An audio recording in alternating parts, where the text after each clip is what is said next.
synopsis, first Friday's book synopsis, he had a comment from one of his attendees that said he meticulously it explains these books. I thought that was a great point. He's meticulous about it. I think when you hear Randy present a book, you feel like I may want to read that book, but I also know what that book is about. And I'm very excited about this one. Halson, we were just talking about crisis, and why don't you bring up the question that you and Randy were discussing a little bit before the webinar started? Yeah, I was really wondering, like, how do you recognize when you're in a crisis, right? It's good to know how to navigate them, but when should I start using those tools and those ideas? Yeah, it's a great question, and I think probably this book helps answer that to some degree. I think it's about disruption, particularly our systems, whatever those are, and I think disruption of relationships. Those are big issues. I was telling Randy and Halson that when I was young, I had a mentor who had been a Navy commander in the Vietnam War, and he said to me in his teaching that there is no crisis until there's a loss of confidence. And when there's a loss of confidence, that's a crisis. So that's just a little bit way to look at it. As you're joining us and you're getting yourself prepared, use the chat, if you will, and say good morning or good afternoon. Tell us where you are from. And we're going to give our attention now to Randy Mayu. Randy, thanks for being here with us. We always enjoy these, but I have to say I've really been looking forward to this one. So talk to us about Conquering Crisis from Admiral McRaven. Mike, stay on just a second. Thank you. Welcome to everybody for this SGR webinar on Conquering Crisis. I take my headphones off, and so Mike, wave if you can hear me okay. Okay, so everything's okay. All right, now I'll let you, I know you like to remove yourself from the screen, so here we go. Welcome to everybody, and I want you, if you can, to take just a blank sheet of paper. And let me say that we do these one every month, and I think we're taking July off.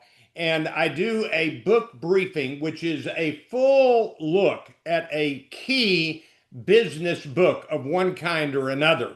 And we choose books that we think will be valuable to everyone.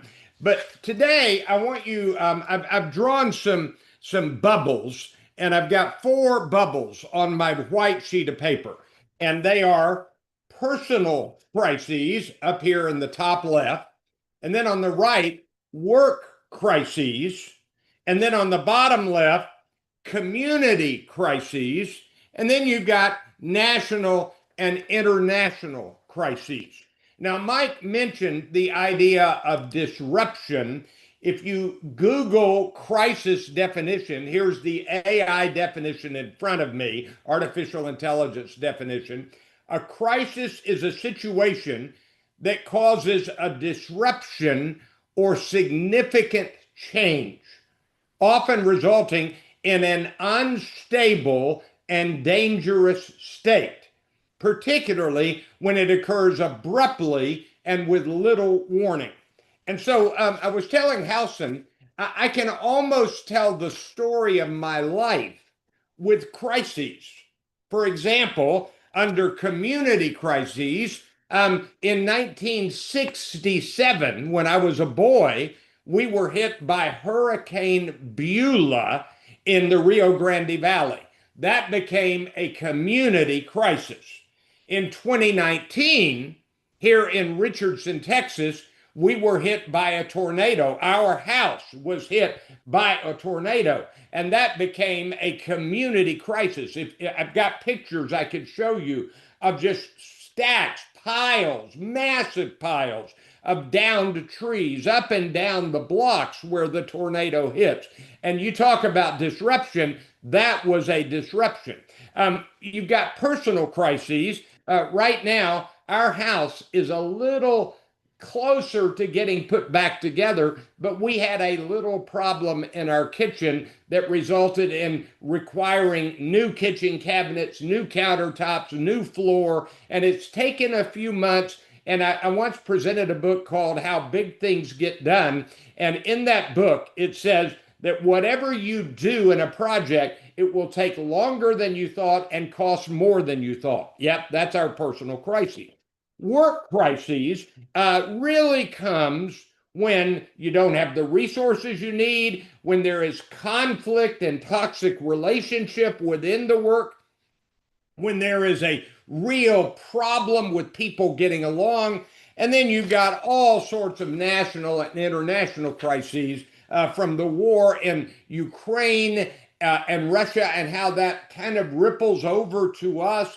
And, I certainly remember the morning of the attack on 9/11, 2001, when I read the headline on the internet, America under attack. And I turned the TV on and, some of you are so young you won't know this, but I used to be able to get on an airplane with a friend and say goodbye to them and then get off the airplane.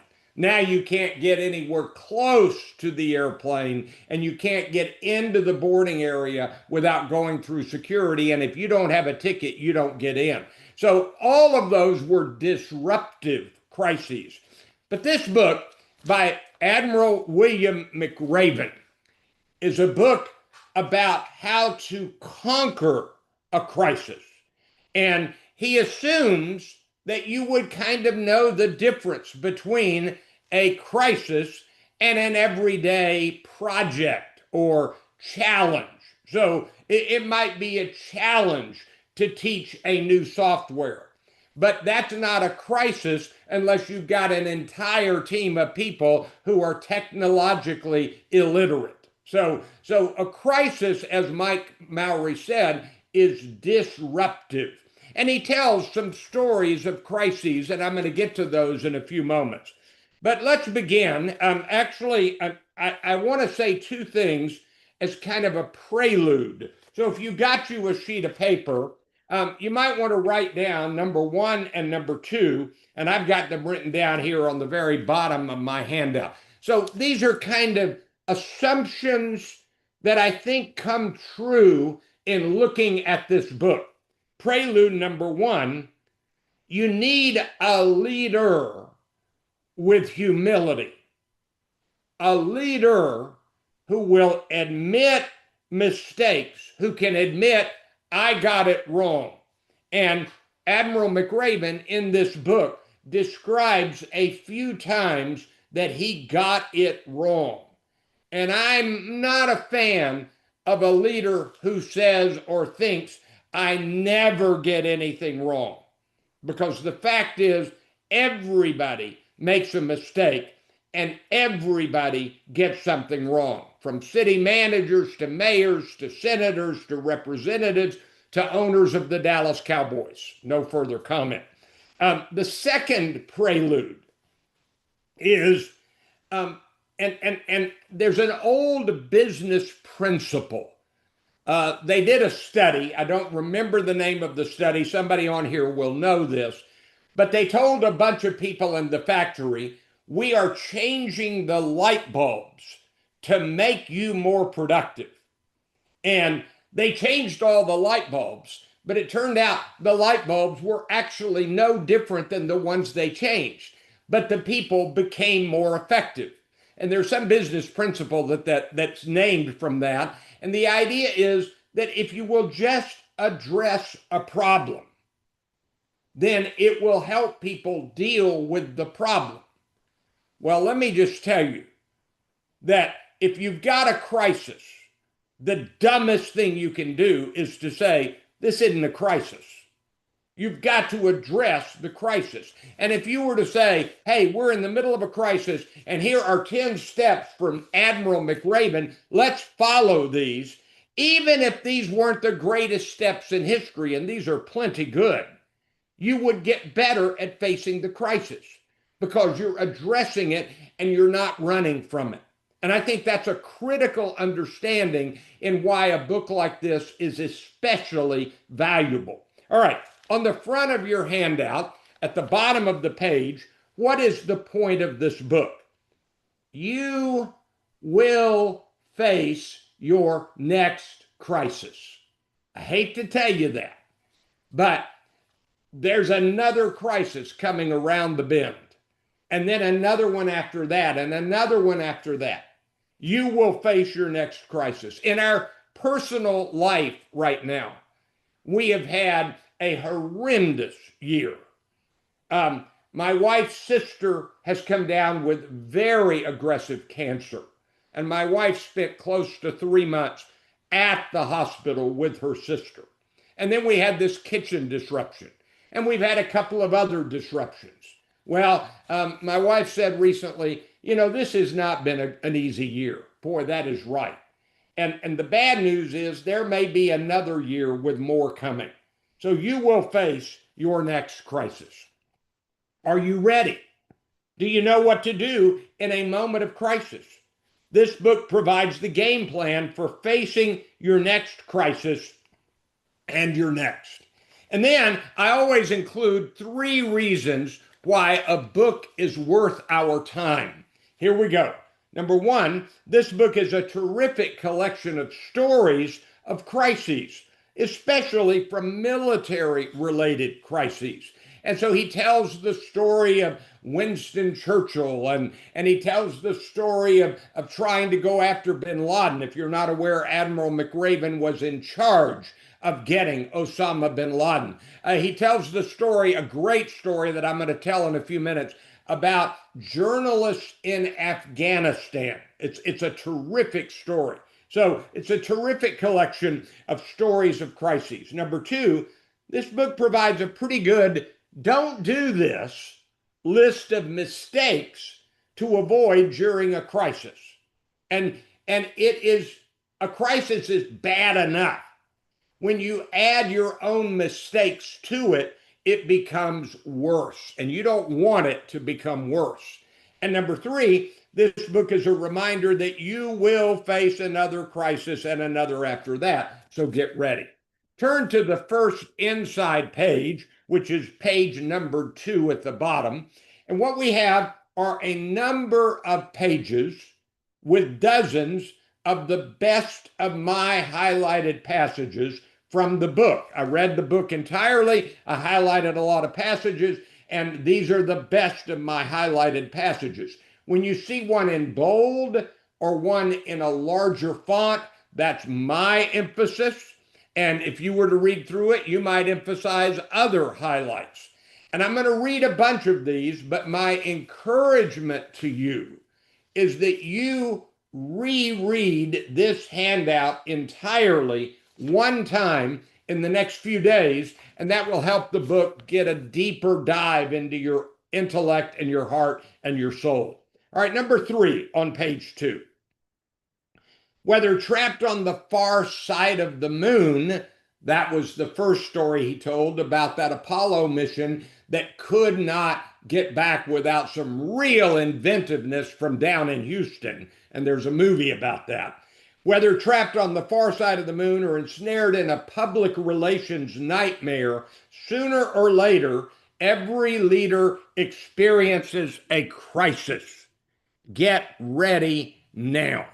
So we start with that. Every leader experiences a crisis. Get ready now. All right, look at number 5. And I really like number 5. Finally, the Allies realized the magnitude of the German assault and began to reinforce frontline positions, mobilizing more than 60,000 soldiers within 48 hours. One of his principles is act quickly. The Battle of the Bulge, this is a story about the Battle of the Bulge, lasted almost 30 days with 600,000 American soldiers engaged in combat. More than 100,000 were wounded. 19,246 were killed in action and more than 23,000 captured by the Germans. The fight would put an end to the German army.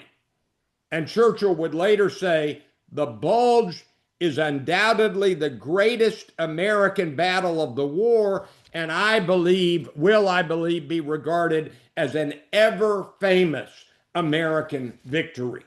Just think about the logistics and the planning and the action to get 60,000 soldiers within 48 hours and 600,000 to the spot. Just amazing. Number 9, large institutions can become subject to groupthink, herd mentality, consensus thinking, or any number of confirmation biases. So let's pause. Groups can hold the wrong opinion. Groups can make decisions to make mistakes. Groups, when there are people that are respected in the group or authoritative in the group, when those people say this is the way we ought to do it, the people who know they're wrong kind of convince themselves to go along. All of that is groupthink. We could refer to many other books that deal with this. But the fact is that we have all personally and in groups believed things, acted on things incorrectly. And we are guilty or susceptible and guilty to confirmation bias. No one wants to believe they are part of whatever may have caused a crisis, but they are. Number 12, this is about the terrible time of exchanging arms for hostages. It's some lieutenant colonel named North, Oliver North. There is no way some Marine is selling arms to the Iranians without someone else in the White House knowing about it, is there? I asked. He commanded his clandestine operation from that office, setting up accounts in Swiss banks to obscure the financial trail and then concealing the operations from Congress. And if you go back and read about that story, Ronald Reagan ended up having to apologize about it. At first, he denied it. It was a terrible time, and it was instituted because of bad decisions and maybe pure motives that ended up going wrong. Turn to page 3. We're going to read the bold part of number 13. For Reagan, unfortunately, none of these clandestine efforts secured the release of a single hostage. But Americans can be very forgiving if the end game is a noble one. And that's really accurate. It was a well-intentioned plan that did not work out, but it had ramifications and ripple effects that were not great. All right, number 15, a crisis magnifies every leadership decision. And the most important decision a leader can make is to get all the facts. Circle that phrase, get all the facts. As unsavory and salacious as they may be, in front of key decision makers and quickly thereafter the public. This book does not deal with this crisis, but you remember the Challenger explosion when we lost human beings in space in a space shuttle. And there is no doubt that there was a human being who was saying, we're going to have a problem with the O-rings, and that was what ended up causing the explosion. This person was saying this, and he was not listened to. They did not get all of the facts, and that ended up being a crisis and a half. Number 16, this reporting phase is often the most gut-wrenching because it exposes you and your organization to ridicule. But failing to get the bad news out front will only delay the inevitable, and the ridicule will quickly turn to contempt. You've got, when you know some bad news, you don't hide it. That's one of the principles. We're going to look at 10 principles in a few moments. Number 20, I never forgot the lesson of having multiple options to attack a target or deal with an emerging crisis. You want to gather your options. You want to have more than one. There's a story in the book about Churchill needing some advice on how to take down a battleship, a German battleship. And they got option after option. This one was rejected. This one was rejected. This one, from kind of an outsider viewpoint, came up with a plan that was to attack the dry dock that was the only one big enough for that ship to be repaired when it needed to be repaired. It's a really provocative story, but a lot of military leaders did get it wrong with their suggestions, and it was fascinating. All right, number 22. Decision space, broadly defined, is the range of actions or choices available to a leader. Number 25, this is a story, and some of you are too young to know about this. When the Berlin Wall went up, we ended up having, the Allies, the United States especially, had to send plane load after plane load into West Berlin to feed them and to give them what they needed. That was called the Berlin Airlift. Over the next year, more than 277,000 flights delivered around 2.3 million tons of supplies to the embattled city. At its peak, Allied planes were landing about one every 30 seconds, taking to Berlin what was needed. It is a breathtaking response to a crisis when the Soviets cut out and cut off West Berlin. If you've never looked at the map of that era, West Berlin, the city of Berlin, was fully in East Germany, which is part of the Soviet Union. West Germany was different. West Berlin, half of the city of Berlin, was surrounded by East Germany. It was an impacted city. You couldn't take truckloads of supplies in. You had to fly them in. Enough of a history lesson. Turn to page 4. Number 27. This is really interesting. McRaven is in charge of a mission. And he was asked, what are the specifics of the plan by a superior officer? Well, sir, I'm sure the platoon has all this information and a solid backup plan. But you know, as the new operations officer, I didn't want to micromanage their mission planning. I felt so clever. The guy slammed him. Now I was regretting having ever read the Harvard Business Review. Well, then, let me be clear, the superior officer said. I want you to micromanage these guys. I want you to look into every detail of this mission. I want you to question every aspect of their plan. I want you to double check their navigation, their communications, their insertion and extraction, their demolition, and their escape and evasion plan. And if there is anything you think can be done better, you should let them know precisely what you want done. And there's a later quote that I'm going to read that says this: what you do is you micromanage until you know they grasp it, and then you set them free. And that's really a profound observation. He's a very big fan of John Wooden, number 28 and number 29, the great UCLA basketball coach. I did a book over 20 years ago, presented a book called Wooden on Leadership. And if you'll write a note in the margin, take a look at Wooden's pyramid, John Wooden's pyramid. It's a great pyramid. I knew the UCLA later players were exceptional, but I had seen exceptional players fail to be exceptional teams. He focused on building a culture, he wouldn't, that rewarded the good man. He believed that to be a good basketball player, you had to be a good person.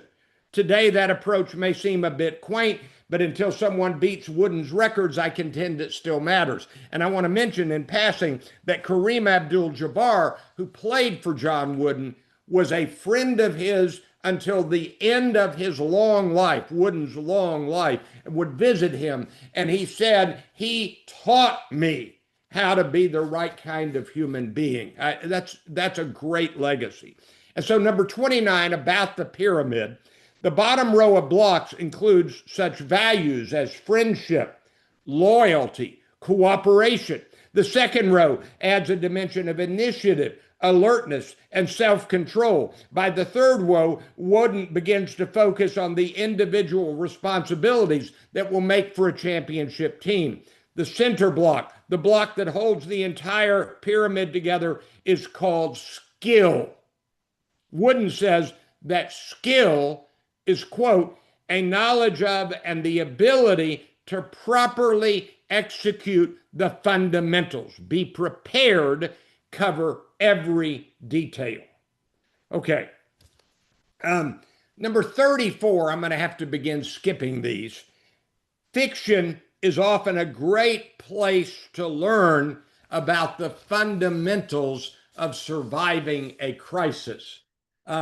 Maybe watch a movie together that is a crisis movie and talk about the lessons of dealing with the crisis. Page 5, number 37.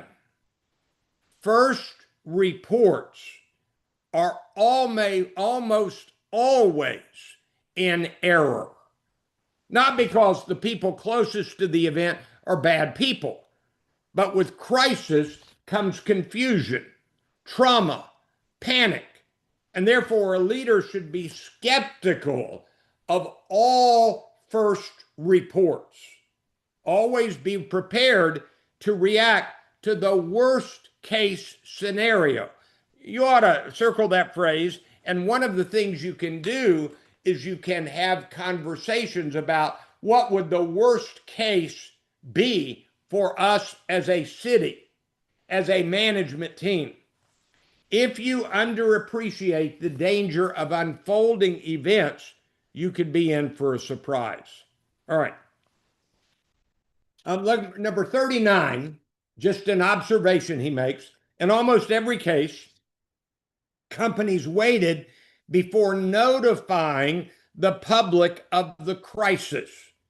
Unscrupulous or imprudent leaders hoped in vain that their misdeeds might go unnoticed, or the blame for the crisis could be shifted elsewhere. All right. Well, we can read on all of these, and I hope that you will read them on your own.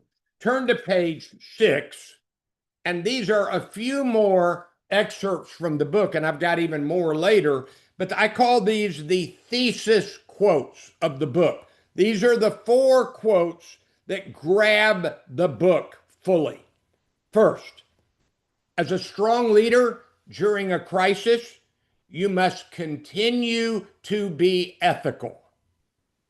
Work hard, be confident, communicate with your workforce, and have a plan to address the problem. But a crisis brings an added layer of difficulty. A crisis pushes the limits of your experience. It challenges your confidence. It strains your team's morale and stretches your organizational resources.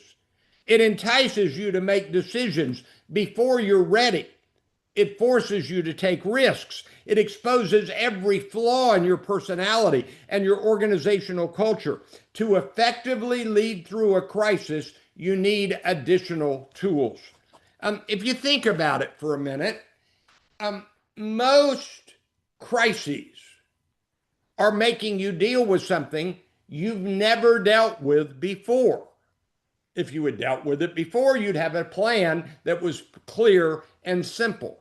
And so these steps, these principles to address a crisis, these 10 principles are generic principles that you have to apply to specific situations. So I'm continuing to read now. Stories with lessons. Lessons that I hope will provide the reader concrete steps to take when engulfed in a crisis.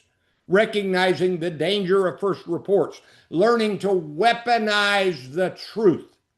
Managing time constraints. Communicating effectively. Maintaining organizational morale and esprit de corps. Finding the best advice. Prioritizing your options. And most important, solving the crisis. Conquering crisis is not just about surviving a difficult time.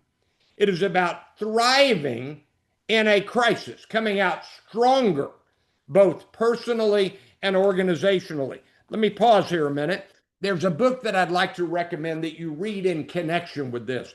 It's called Anti-Fragile, and it's by Nakim Nicholas Taleb or Nicholas Nassim Taleb. I always get them mixed up. Anti-Fragile. And it's about becoming so strong that a crisis makes you stronger. I recently presented that for a city council and mayor retreat work session. Okay, last quote on this page. Assuming that you are one of the good leaders, report the bad news as quickly, as accurately, and as fully as you possibly can. Even amid a tragedy, the public will keep its trust in you if you are honest, and if you are not honest, they will lose trust in you. All right, turn to page 7. Top of the page, the starting premise. Leadership during a crisis is fundamentally different from running an organization day to day. All of the things on this page, all of the items on this page in italics come right from the book. So that's a quote from the book. Crises are different. They're not the same. Here are some of the stories. I especially like this one. He was in charge of some missions in Afghanistan. And journalists were reporting misbehavior and dishonesty in the American military. And so Admiral McRaven invited the journalists into the room where all of the mission was planned and overseen. And they could see the video feeds. They could see that they went out of their way to avoid killing civilians. They could see how the military, the American military, was making its decisions. So the journalists who were invited into the inside to see how things were done. And later, as they reported on the ongoing war, these journalists cut a little more slack to the American military. And what happened was, over the course of the next 2 years, neither reporter wrote scathing stories about our troops. And on several occasions, they even defended our actions, providing facts to the public that help correct the record. The truth can be a powerful weapon in helping to resolve most crises. And I will tell you that when he invited the journalists in, his own officers were aghast at that, but it paid rich dividends.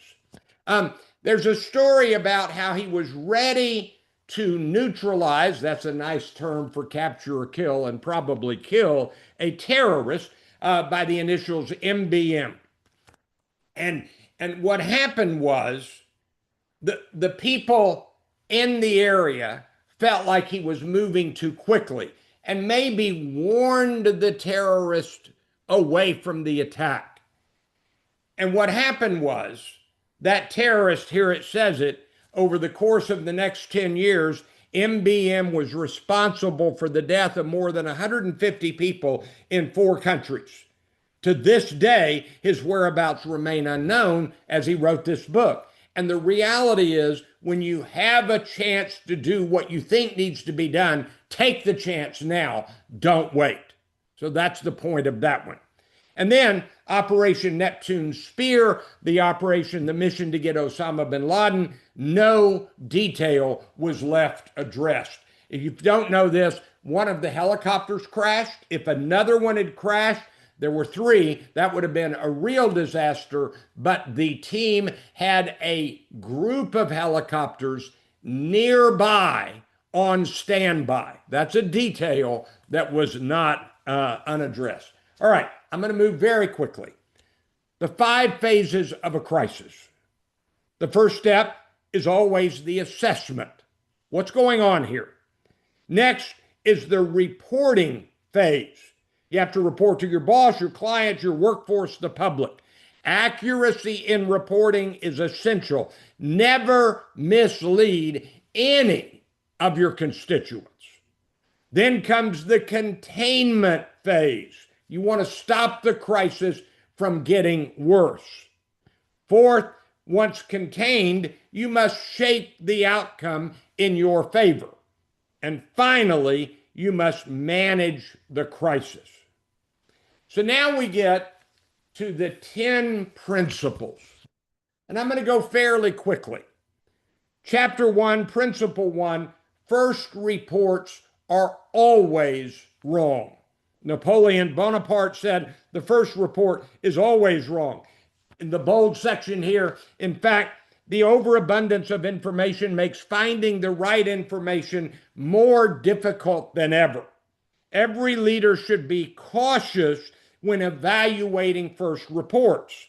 And every leader should be equally careful about passing those reports to higher authority until the information is verified. A quick story from my memory.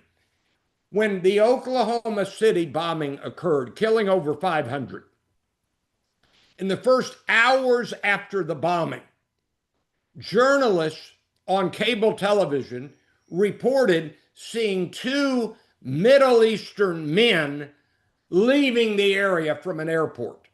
And it was reported these could be Middle Eastern terrorists. It turned out that it was Timothy McVeigh, not a Middle Eastern terrorist, a man who had been in the military from Oklahoma. And so the reality is that that first report was wrong. Be careful about first reports. Chapter 2, have a council of colonels. Bottom of the page.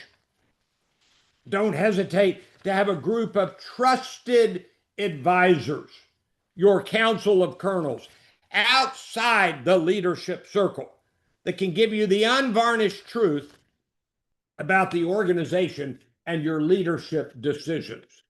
Turn to page 8, chapter 3. Bad news doesn't get better with age. After you lose people's trust, every step you take is questioned. My experience, I'm reading the bold part here, is that bad deeds will always be uncovered. It is better to own the problem and make the bad news public than to conceal the deed and hope it goes away. It never goes away. Chapter 4, weaponize the truth. Don't punish whistleblowers.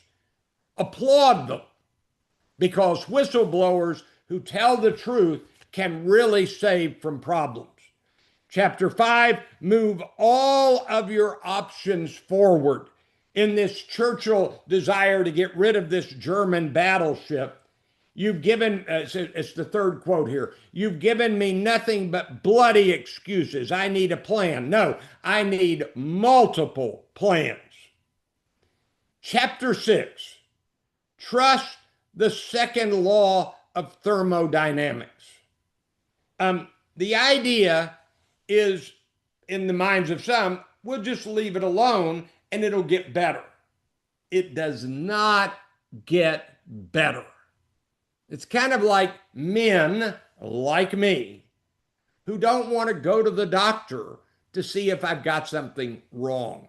it does not get better on its own. That's the second law of thermodynamics. Crises never get better through inaction, and the most difficult thing is the decision to act. The rest is merely tenacity. That's from Amelia Earhart. Page 9, chapter 7, don't rush to failure. Don't move so fast that you outpace your planning, your preparation, your resources, your strategy. To lose patience is to lose the battle. Mahatma Gandhi. Chapter 8, management is not an ugly word. Oprah Winfrey said, give attention to the details and experience will come. And here's the quote I mentioned. What I have found is that you need to micromanage people until they know precisely what you require of them. Then and only then can you loosen the reins. Chapter 9 at the bottom, you dictate the tempo. And there's a quote from Serena Williams, a great woman tennis player. You can't let the momentum of the game dictate your actions. You have to stay in control and shift it in your failure. Momentum counts in military, in companies, and in war. And turn to page 10 on the left, chapter 10. There is always time for a morale check. Napoleon once said, an army's effectiveness depends on its size, its training, its experience, and its morale. Do they believe they are the right people to get this done? And morale is worth more than any of the other factors combined. So in a crisis, right here, spend time with the rank and file. Appearances matter. In a public forum, always look confident, and your morale matters. On the right, I have 7 lessons and takeaways. Number 1, we all need to translate and apply each of these lessons into our personal lives. Number 2, think back on an earlier crisis that you or your organization faced. What did you do well? What mistakes did you make? Did you learn any lessons? Lessons that you need to remember. Number 3, have you had trouble admitting the severity of a situation, a crisis situation? Do you hide the truth about the seriousness of the crisis or situation from others, even hiding it from yourself? Don't do that. Number 4, have you learned that doing nothing will not make a crisis go away? What's the old definition of insanity?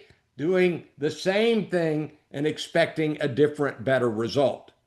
Number 5, have you learned that there are times when you need to wait and then to gather more accurate information? And have you learned that there are times when you dare not wait because waiting to act can be disastrous? Number 6, do you have a council of wise advisors? If not, maybe it would be good to create such a council before you need them. And number 7, do you monitor the morale level around you? Have you learned how to boost the morale of your team and how to boost your own morale?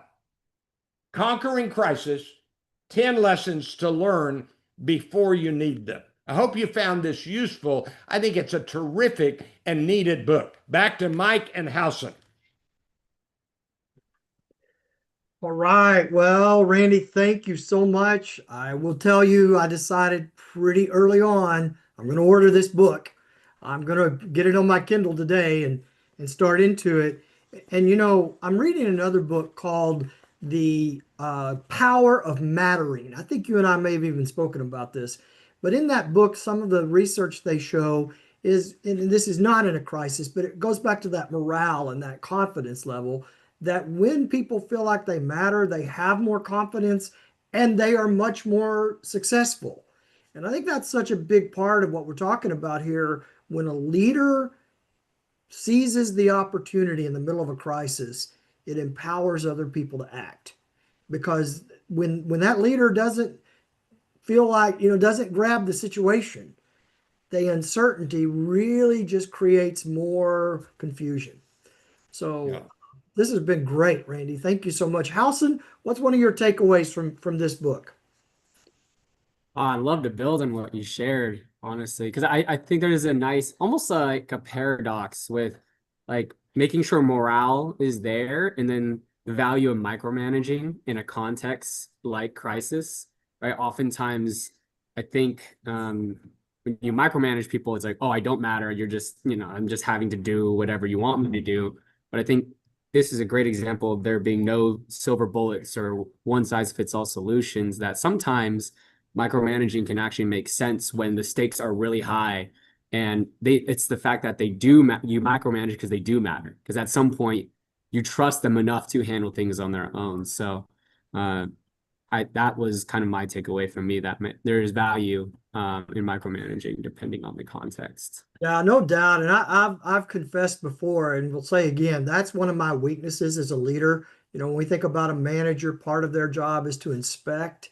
And I tend to empower people and not micromanage, but like I think it might have even been from Team of Teams, the idea of eyes on, hands off. But sometimes I'm eyes off, hands off, and that's not good. And I love what Randy was talking about, giving us some really direction on when to know and when to kind of focus more on what might be considered micromanagement, but it's for a purpose. So very helpful, Randy. Thank you so much. I hope all of you enjoyed it. I'm sure you did. You can watch. You'll get a link to watch this again as many times as you want because you registered.